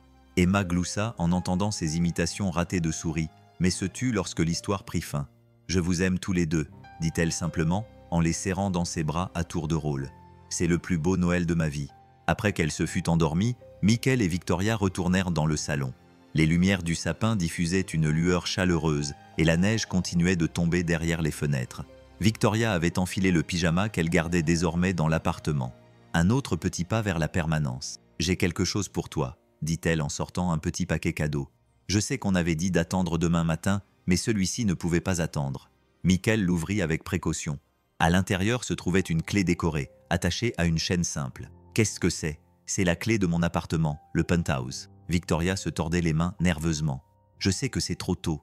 Je sais qu'on prend notre temps, mais je voulais que tu le saches. Vous avez tous les deux une place dans chaque aspect de ma vie. » Michael la serra dans ses bras. « Je t'aime, » dit-il simplement. « Et ce n'est pas trop rapide. C'est exactement ce qu'il faut. » Ils s'assirent ensemble sur le canapé, regardant les lumières du sapin et parlant de l'avenir. Victoria lui a parlé de ses projets pour transformer l'entreprise, de la fondation qu'elle était en train de créer au nom de Sarah. Michael a évoqué l'idée de reprendre ses études, d'obtenir son diplôme d'enseignant comme il l'avait toujours prévu avant que la vie ne s'en mêle. « Sarah serait tellement fière, » a dit Victoria, « de toi, d'Emma, de la façon dont vous avez tous les deux continué à avancer. »« Elle serait fière de toi aussi, » a répondu Michael, « de nous avoir rencontrés, de nous avoir choisis, d'avoir eu le courage d'aimer à nouveau. » Juste après minuit, une petite voix s'est fait entendre dans le couloir. « C'est déjà Noël ?»« À peine, » a répondu Michael. « Viens ici, ma chérie. » Emma est arrivée en tapotant dans son pyjama, serrant un paquet emballé. « C'est pour Victoria », a-t-elle dit timidement. « Je l'ai fait moi-même. » Victoria a accepté le cadeau avec révérence, le déballant avec soin. À l'intérieur se trouvait un cadre photo décoré de paillettes et d'autocollants. La photo montrait les 3 enfants devant le sapin de Noël, riant tandis qu'ils se débattaient avec l'arbre. Mais c'est ce qui était écrit sur le cadre qui coupa le souffle à Victoria. « Notre famille, Noël 2019. »« Oh, Emma !» murmura Victoria, les larmes coulant sur son visage. « C'est parfait, c'est vraiment parfait. »« Ne pleure pas, » dit Emma, inquiète. « C'est Noël, tu es censée être heureuse. »« Ce sont des larmes de joie, » lui assura Victoria en attirant Emma sur ses genoux. « Les larmes les plus heureuses qui soient. » Ils laissèrent Emma ouvrir un cadeau, un nouveau pyjama de Noël assorti à ceux de Michael et Victoria. Bientôt, tous les 3 étaient habillés de la même façon, en flanelle rouge et verte, ressemblant à une pub pour le bonheur familial. « On peut dormir près du sapin ?» demanda Emma avec espoir. Tous ensemble, comme un campement de Noël. Michael et Victoria échangèrent un regard, puis commencèrent à rassembler des oreillers et des couvertures. Ils firent un nid sur le sol du salon, Emma bien installée entre les 2 adultes, tous les yeux rivés sur les lumières scintillantes. « Racontez-moi l'histoire de quand vous étiez petit » demanda Emma. Sa tradition de la veille de Noël. Michael raconta donc des histoires de ses Noëls d'enfance, et Victoria partagea ses souvenirs de sa mère. Les bons moments avant que la perte ne change tout. Emma écoutait avec une attention soutenue, ajoutant parfois ses propres observations. « C'est peut-être pour ça que vous étiez tous les 2 tristes, » dit-elle d'un air pensif. « Vous gardiez tout votre bonheur pour maintenant. » Alors qu'Emma s'endormait, Michael et Victoria restèrent allongés tranquillement, les mains jointes au-dessus de l'enfant endormi entre eux. « Merci, murmura Victoria. Pourquoi? Pour m'avoir laissé entrer, pour m'avoir fait confiance, à moi et à elle, pour m'avoir intégré à votre famille au lieu de me laisser à l'écart, comme cela a été le cas chaque Noël depuis 20 ans. Michael porta sa main à ses lèvres. Merci d'avoir eu le courage d'accepter ce qu'Emma vous offrait, d'avoir dépassé votre culpabilité pour trouver l'amour, de nous avoir choisis. Ils s'endormirent là, sous le sapin, sous le regard de l'ange, tandis que la neige tombait doucement dehors. Une famille non pas née, mais construite, unie par choix et par hasard, et par la sagesse d'une enfant de 5 ans qui voyait ce que les autres ne voyaient pas. Le matin de Noël se leva, clair et lumineux. Emma se réveilla la première. Son cri de joie réveilla les adultes. Pendant la nuit, des cadeaux étaient apparus sous le sapin. Bien plus que Michael n'aurait pu s'offrir, même avec sa prime de Noël. Le Père Noël était passé. Emma respira. Il était vraiment venu. Alors qu'elle se jetait sur les cadeaux avec l'enthousiasme d'une enfant de 5 ans, Michael a haussé un sourcil en direction de Victoria. Le Père Noël avait été très généreux cette année. Le Père Noël avait des assistants, a dit Victoria innocemment. Des elfes consultants qui lui donnaient des conseils stratégiques sur les cadeaux. La matinée s'est écoulée dans un tourbillon de papier d'emballage et de rire. Emma était ravie de tout. Des livres, des fournitures artistiques, des nouvelles chaussures habillées pour remplacer ses baskets usées, mais c'est un simple médaillon qui l'a laissé bouche bée. « Ouvre-le », l'encouragea gentiment Victoria. À l'intérieur se trouvait une petite photo. Sarah d'un côté, Victoria de l'autre. Emma la regarda longuement, puis jeta ses bras autour du cou de Victoria. « Maintenant, je peux vous garder toutes les deux avec moi pour toujours, » dit-elle avec ferveur. « Mes deux mamans. » Victoria regarda Michael par-dessus la tête d'Emma, cherchant sa permission, son réconfort. Il acquiesça, les larmes aux yeux. Certains moments étaient trop précieux pour être décrits avec des mots. Plus tard, pendant qu'Emma jouait avec ses nouveaux jouets et que Michael préparait le repas de Noël, Victoria se tenait près de la fenêtre, regardant la neige tomber. Son téléphone était resté silencieux toute la journée. Elle avait clairement fait savoir à toute son équipe que Noël était hors limite. « Penny, à quoi penses-tu » demanda Michael en l'enlaçant par derrière. « Je pensais à Noël dernier. Je l'avais passé dans mon bureau, à bosser sur une fusion qui avait finalement échoué. Je me disais que je construisais quelque chose d'important, que ce boulot était suffisant. » Elle s'appuya contre lui. « J'avais tellement tort. Tu faisais de ton mieux avec ce que tu avais, » dit Michael doucement. « Tout comme moi. On se cachait tous les deux de la vie, chacun à notre manière. Jusqu'à ce qu'une petite fille dans un centre commercial décide qu'on s'était caché assez longtemps, » conclut Victoria. « Comment le savait-elle, Michael? Comment aurait-elle pu le savoir? Je ne pense pas qu'on comprendra jamais complètement le don d'Emma, » dit Michael, « mais je lui en suis reconnaissant. Reconnaissant qu'elle t'ait vu, qu'elle t'ait choisi, qu'elle t'ait amené vers nous. » Depuis le salon, la voix d'Emma se fit clairement entendre. « Papa, Victoria, venez voir. Il neige plus fort. On peut faire une famille de bonhommes de neige ?» Ils la rejoignirent à la fenêtre, regardant le paysage hivernal féerique à l'extérieur. Après le dîner, Michael a promis. « On va construire la meilleure famille de bonhommes de neige qui soit, avec 3 bonhommes, » a dit Emma avec fermeté. Un papa, une maman et une petite fille. Et peut-être qu'elle les a regardés avec espoir. Peut-être que l'année prochaine, on pourra en construire 4. Peut-être que j'aurai un frère ou une sœur. Michael a eu le souffle coupé, tandis que Victoria a pris une teinte rose intéressante. C'est quelque chose dont on devra discuter, a réussi à dire Victoria. D'accord, a répondu Emma avec désinvolture. Mais sachez que j'ai déjà fait ma demande au Père Noël pour l'année prochaine. Vous avez donc le temps de vous préparer. Alors qu'Emma s'éloignait en sautillant pour aller jouer, les adultes se sont regardés avec étonnement. Elle ne demande pas de petites choses, n'est-ce pas? A dit Victoria d'une voix faible. Elle ne l'a jamais fait, a acquiescé Michael. Mais elle a un assez bon bilan en matière de souhaits de Noël. Victoria s'est penchée vers lui. Il y a 1 an, si quelqu'un m'avait dit que je serais ici, au sein d'une famille, en train de discuter d'avoir des enfants avec l'homme que j'aime, et sa fille qui est aussi devenue la mienne, je l'aurais pris pour un fou. Et maintenant, je pense que les miracles existent. Ils se présentent juste souvent sous une forme inattendue. Elle regarda l'ange au sommet du sapin, comme les enfants de 5 ans qui ont des souhaits impossibles et le courage de les exprimer. La journée s'est poursuivie avec un dîner et la visite de Madame Rodriguez et d'autres voisins venus construire un bonhomme de neige. Des appels vidéo à des parents éloignés qui voulaient tous rencontrer la femme qui avait conquis le cœur de Michael. Pendant tout ce temps, Emma est restée près des 2 adultes, son médaillon brillant à son cou, son sourire assez éclatant pour illuminer la ville. À la tombée de la nuit, ils se sont retrouvés dans le salon. Emma dormait sur le canapé entre eux, épuisée par l'excitation de la journée. Les lumières du sapin projetaient des ombres familières, et dehors, la neige continuait de tomber. « Je dois te dire quelque chose, » dit Victoria doucement. « À propos de la société, j'ai pris ma décision. Je vends non seulement la division asiatique, mais aussi la majeure partie de la société. Je ne garde que les propriétés locales, celles où je peux vraiment faire la différence pour de vraies familles. Victoria, es-tu sûre que c'est l'héritage de ton père? Non. Victoria l'interrompit doucement. L'héritage de mon père était la solitude et l'isolement. Ceci, dit-elle en désignant Emma, Michael et leur foyer chaleureux, c'est l'héritage que je veux construire. La fondation Sterling aura suffisamment de fonds pour fonctionner pendant des décennies, et j'aurai assez de temps pour être présente, vraiment présente, pour la vie qu'Emma a souhaité voir naître. Michael l'embrassa doucement.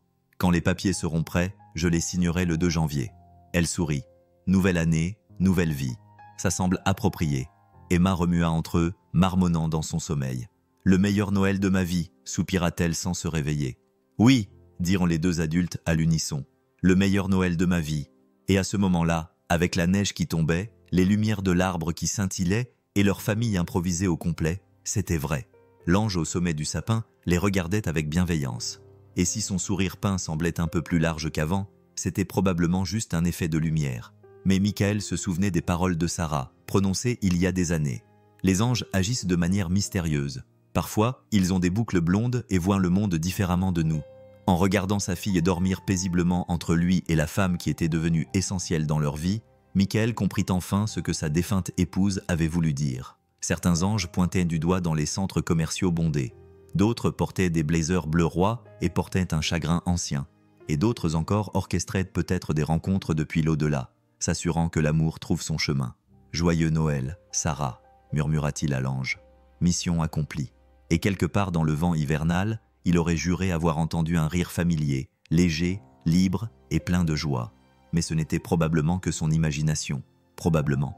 Victoria lui serra la main, sa bague de fiançailles offerte le matin même, scintillant à la lumière. Il n'avait encore rien dit à Emma, voulant laisser Noël être Noël. Mais demain, il lui annoncerait que son souhait était en train de se réaliser d'une manière qu'elle n'aurait jamais osé imaginer. Pour l'instant, ils étaient simplement assis ensemble. Une famille forgée par la perte et l'espoir, et la foi inébranlable d'une enfant qui savait que parfois, les meilleurs cadeaux ne venaient pas du Père Noël, mais du courage de pointer du doigt un inconnu et de reconnaître son foyer. Dehors, la neige continuait de tomber, recouvrant la ville d'une nouvelle possibilité. Et à l'intérieur, sous le regard attentif d'un ange irlandais, 3 cœurs battaient à l'unisson.